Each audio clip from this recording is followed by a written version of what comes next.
Well, today I would like to welcome Richard Fenning, CEO, Control Risks, for a frontline interview.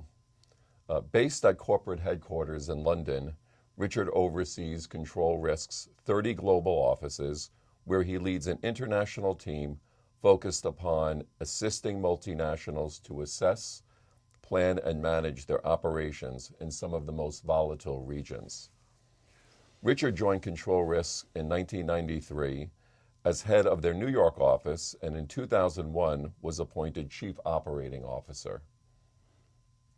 In 2005, Richard was appointed CEO, and since that time, the firm's revenue has grown by 500%. Congratulations. Thank you very much. Impressive. Richard's background and experience, where he has spoken at forums including the Economist Summit, the FT Markets Forum, as well as contributing to US and UK legislative committees, reflects his standing as a global authority on geopolitical risk in multinational operations, as well as private sector influence in post-conflict states. His educational credentials include an honors degree in modern history from the University of Bristol in the UK and attendance at the esteemed Advanced Management Program at INSEAD in France. Richard, it's been a pleasure to get to know you through your writings and an honor to have you here today. Thank you very much. Pleasure. So Richard, I'd like to refer to the Control Risk International Business Attitudes to Corruption Survey for 2015-2016. I also want to thank you for making John Bray available for a written interview which was published in my blog. But today I want to focus on your remarks in the foreword of the survey, which is available via download on the Control Risks website. Richard, you state that, quote, compliance programs have failed to keep pace with legislation, unquote. That seems like a very strong statement. Well, where do you see those gaps, and have they moved compared to the prior year survey? Yeah, they have moved. And I think the thrust of what is happening is that so much compliance focus is on the kind of big dogs of the compliance world, the Foreign Corrupt Practices Act, other European legislation, particularly the British Bribery Act, and other such pieces of legislation. I think for organizations doing business globally, there are so many other countries with their own versions of an anti-corruption legislation, anti-corruption agenda, anti-corruption initiative. I think it is genuinely really hard for compliance departments to keep track of everything that's going on, and probably a bias towards focusing, and I can understand why, on the FCPA and, as I say, the kind of European versions of that. And yet you look in China, you look in India, you look in Russia, you look in South Africa, you look in Indonesia, you look in Nigeria. All of these countries, many of them have a kind of vexed relationship with the whole corruption agenda over the years, are all going through some process of enacting or enforcing or launching some kind of anti-corruption initiative. I think it's hard work if you're a compliance department. You're very focused on the DOJ, you're very focused on the SFO in London, Serious Fraud Office in London. Really hard to keep track with what's happening in a provincial legislature in Indonesia or China. Well, in the section about, where I found the survey to be of tremendous value was the focus on the what actually happens in the field. And you shed light on this, and like you say, quote, there is a dangerous gap between the perceived effectiveness of a program and the reality on the ground, unquote. That reminded me of a panel where I participated, and we were dividing up the subject material for the panel, and someone said they wanted to address defensible compliance, and I said, fine, I'll take understood compliance. So is there a problem here, and do you think that, as you said, is compliance being aimed to the big dogs and not necessarily with a sufficient focus on is it really understood and embraced in the field? I think what's happening is you've got compliance departments who, in my experience, do a really good job. I don't want to be in any sense suggesting that that for the kind of multinational organizations that I spend time with, I find their compliance people to be pretty tuned in and pretty savvy about what's happening in the world. The reality is that your modern multinational corporation is almost an impossible animal to control. And that's not because of a lack of intent or desire. It's because in a fast-moving, volatile, technologically enabled world, running a major multinational company, knowing what's happening at every minute of the day in marketplaces that are going through profound change themselves is almost beyond the wit of anybody, not least an overstretched compliance department who in times of kind of economic tightening find themselves under kind of budgetary pressure. That happens in the public sector, it happens in the private sector too. That's the sort of rub of the problem. I think what happens in organizations is everybody's talked about for such a long time about setting the tone from the top, that chief executives and the senior leadership teams they've got to talk the talk and they've got to walk the walk. And I think people, I think it's not too strong a word, delude themselves that if they make a speech at Davos that kind of sets out their particular corporate agenda and corporate commitment, that somehow a overburdened, under-resourced compliance department can miracle that into action across a global marketplace that is changing on a daily basis. And what we talk about a lot with our clients is actually the tone from the middle. Right. And I think that's where the pitfalls very often are. Very few major multinational companies do anything other than espouse it in a very robust way at the very senior end of the organization. That's not really the problem. It's the mechanics of making this happen. It's also about corporate culture. It's also about organizations, how they treat bad news. Okay. And that's profoundly about the culture of an organization. And we always have a mantra with our clients that says, good news can wait, bad news has got to travel fast. And that in itself runs counter to so much of how so many organizations work. It may be that in a very hierarchical organization, that people just don't want to report bad news up the chain. It may be that in a very aggressively run company, chasing quarterly results, chasing sales figures, chasing kind of the basic kind of criteria of business performance, that people don't want to report bad news. And somehow got to find a way to make sure that things that are going wrong in an organization get airtime. That's really, really hard work. And that's what we mean from tone from the middle. Right. It's about people in the middle of the organization making sure that they're addressing these issues and not suppressing them. So that would be, to use like a country manager in Nigeria, for example, is he or she might think, well, this is only a red flag if I make it a red flag. And you're trying to get organizations to say it needs to be made a red flag. And not that that person's listening to what's going on in Davos, but he's probably attuned to his mid-level manager. It's that. And it's also an understanding, I think, in organizations that good people do bad things. I think a lot of the debate about the whole anti-corruption agenda has been about identifying organizations that are explicitly out to do the wrong thing. Okay. And of course we should pursue those organizations, and that's absolutely right. But so many of the situations that I think we encounter is where you see organizations that are fundamentally run along the right lines.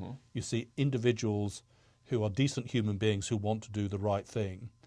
But this combination of local pressures and a corporate culture that has difficulty listening, you suddenly find that good people end up doing bad things. Right. That, for me, is where the battlefield will be in the future. Yeah, of course, it's in everybody's interest that explicitly and overtly bad behavior by organizations that don't really care has got to continue to be kind of marginalized and dealt with. But it's the much more difficult thing of decent people working for decent companies who find themselves doing the wrong thing for a whole variety of reasons, much harder to deal with. And do you think part of that doing the wrong thing, in their minds, putting aside the people that are deliberately trying to circumvent the law, But do you think some people at the front lines are doing bad things just to get the job done? Just to get the job done, or there is a kind of disconnect between the sort of compliance training that a lot of people have, which is very focused on making sure that they understand the law and what the law says, Right. but doesn't give them adequate practice at dealing with these somewhat nuanced dilemmas that people find themselves in. Is this the right thing, or is this the wrong thing to do? And I think it raises this whole issue of kind of culture. And as we've watched the anti-corruption debate develop, that initial excuse that people had that was blamed culture for everything. Right. This is just the way it's done in the Middle East. This is just the way it's done in West Africa. This is just the way it's done in East Asia. You've got to understand it's very different here. That, I think, has gone. I don't know a country in the world Interesting. where giving somebody a large bag of money to do something that they know is wrong is culturally acceptable. Right. Everybody knows that that is wrong. It's the next level down of where you find yourself in an organization where you appoint somebody to a job and they immediately come under a lot of pressure to hire relatives, to give contracts to friends and family members. I don't think necessarily that there is anything wrong in doing that. In fact, there is a lot of kind of cultural pressure for them to do that. And that's very often, I think, where those kind of issues aren't caught very well by the typical compliance kind of training that people go through. Because on the face of it, it doesn't seem initially to be so bad. Right. And yet it is very often the way in which organizations suddenly find themselves with a whole kind of subcontracting supplier network that is not in the best interests of the organization, and then mistakes start to happen and things start to trip up. And I think helping people deal with those kind of dilemmas early on, rather than kind of telling them and reminding them that if you bribe this public official, it's against the law and you know, all sorts of bad things will happen. I think people kind of get that. Right. It's this other stuff about how you run a local business within a global company, and you accommodate the kind of cultural norms of that society in a way that protects your compliance. Right. That's really difficult, and I think that's the big area for the future. That's the trouble spot. Richard, in a section about compliance as competitive advantage, you state, quote, companies can successfully resist corrupt pressures if they factor integrity risks into their strategic decisions, unquote.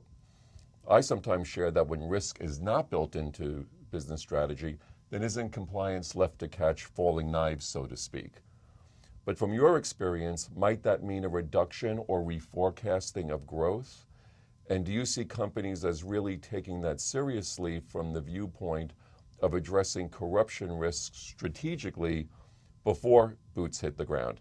As you will state, quote, you need to be prepared to walk away from some deals, unquote. Is that happening? Yeah, there's no universal solution to this. If you're going to run a compliant organization and yet you still have the ambition to do business in some of the most difficult countries in the world, you can't have it every which way. Right. The sort of tone of our conversation here is, I think, legitimately that things are improving and getting better, but they're getting better from a low base point in many countries. Well So said. people can't have it every which way. You're going to have to walk away from business in countries that are still riddled with corrupt practices. That doesn't mean to say, and this is a really important point, that you've got to walk away from whole countries necessarily. It will always depend on the nature of the deal, the type of sector you're in. But in most countries, and I'm thinking of some of the countries that have been worst afflicted by conflict in the last few years, I'm thinking of places like Iraq and elsewhere, I see clients of control risk doing business legitimately in those countries through careful planning, through rigorous compliance, through constantly worrying about it and making sure that they kind of never assume that because they got through yesterday means they're going to get through today, that kind of mental attitude. So I want to encourage people to think that even the most complex markets in the world should be given a fair shake when it comes to planning, but don't expect that there is some magic formula Right. that says if you're rigorous about compliance and say no up front, that you're always going to win. You're Right. just not. It's more complex than that. Yeah, and there is no magic solution. Understood. Well, Richard, you conclude the first part of your forward addressing the struggles of compliance, and you share that quote: "Compliance is a if compliance is a cultural norm and everyone's responsibility and adequately resourced, that early warning indicators can pick up problems before they become nightmares," end quote. That all sounds good, but as you share, it's not quite happening. So, in conclusion, looking at 2016, what might be a few nuggets of advice to move that needle ahead? I think it's this making sure, as we've said before, it's making sure that organizations have the capacity to absorb bad news and encourage people to flag up issues before they become before they kind of get really out of control. Right. And what I don't mean by that is that you have a whistleblower hotline. Right. That in itself is not enough. Interesting. Because I think what happens in organizations is that people will use the whistleblower hotline for things that they think are really beyond the pale, that they really do need to be reported. And I think what we're talking about is people's general sense of unease about the way a deal is being constructed, that is not necessarily kind of specific. They haven't seen something, they haven't seen an email go across their screen that kind of incriminates people. They just feel that it's not the right way to do it. They wouldn't pick up a kind of the sort of magic red telephone in the corner of the office and call the compliance department for that. But they need to be able to socialize those kind of concerns and be given a fair hearing. And I think that's the tricky issue for many companies still. Oh, great.